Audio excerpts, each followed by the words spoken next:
Emma's Journey to Learning English. Hello, everyone. My name is Emma, and today I want to share with you my journey of learning English. When I first started, I was afraid. I didn't know a single word in English, and the thought of speaking it terrified me. But I didn't give up. Over time, I learned that with hard work and patience, I could overcome my fear.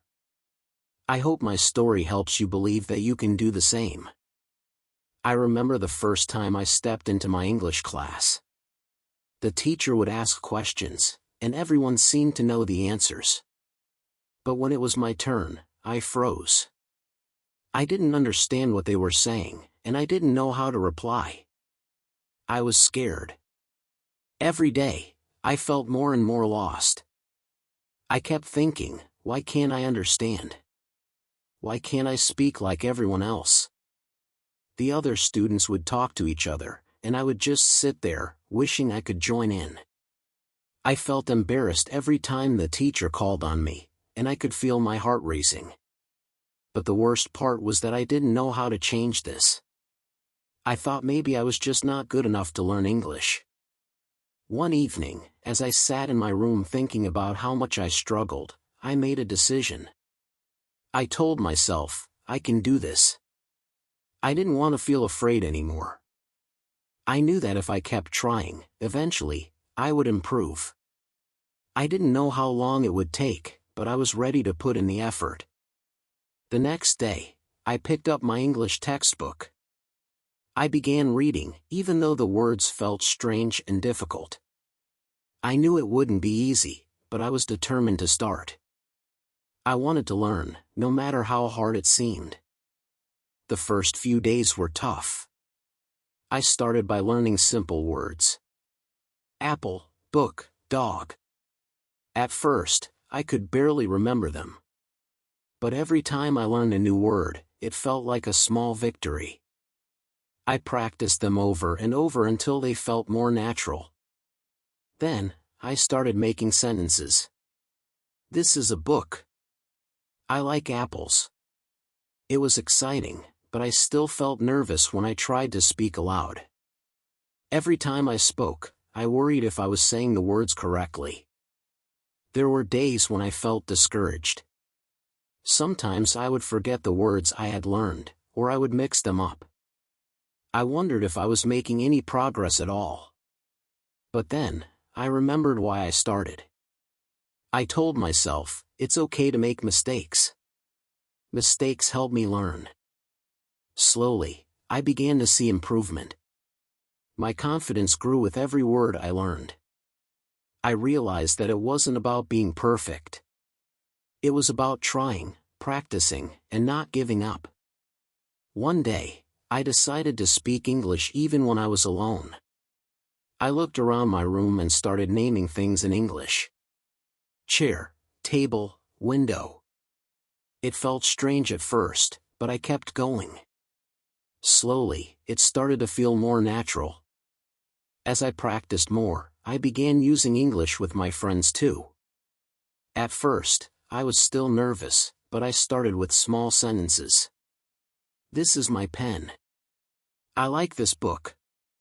It wasn't perfect, but I didn't care anymore.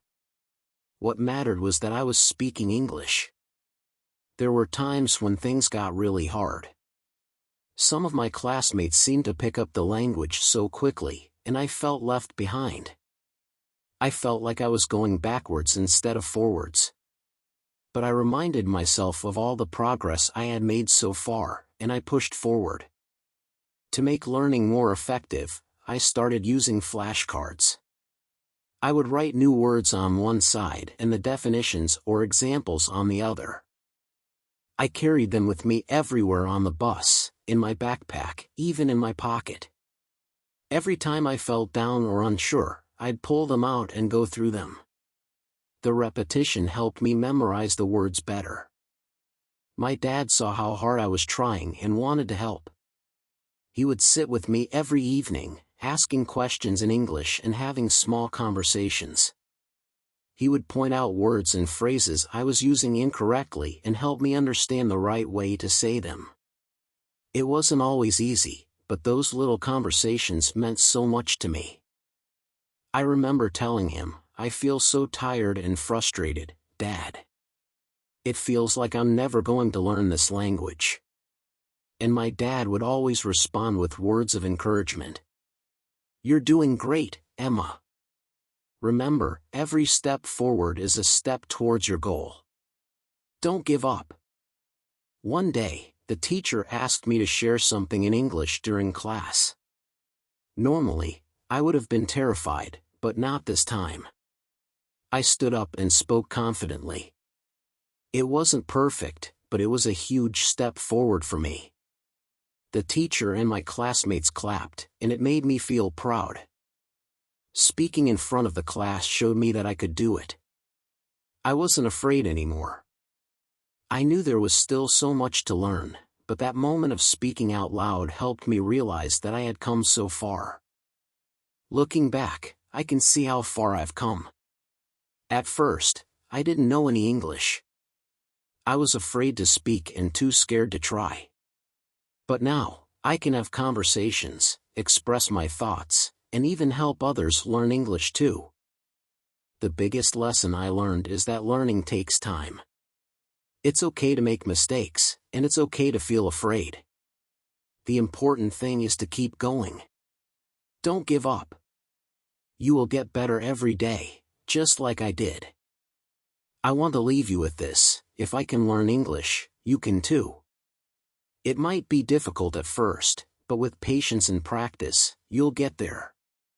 Take it one step at a time, and don't be afraid to make mistakes.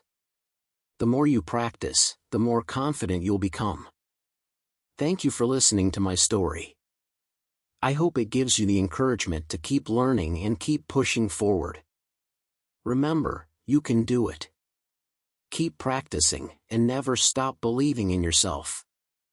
If you found my story inspiring and helpful, don't forget to like this video, subscribe to the channel, and hit the notification bell so you never miss an update. Your support means a lot to me. Keep practicing, stay confident, and remember, you're never alone on this journey. See you next time.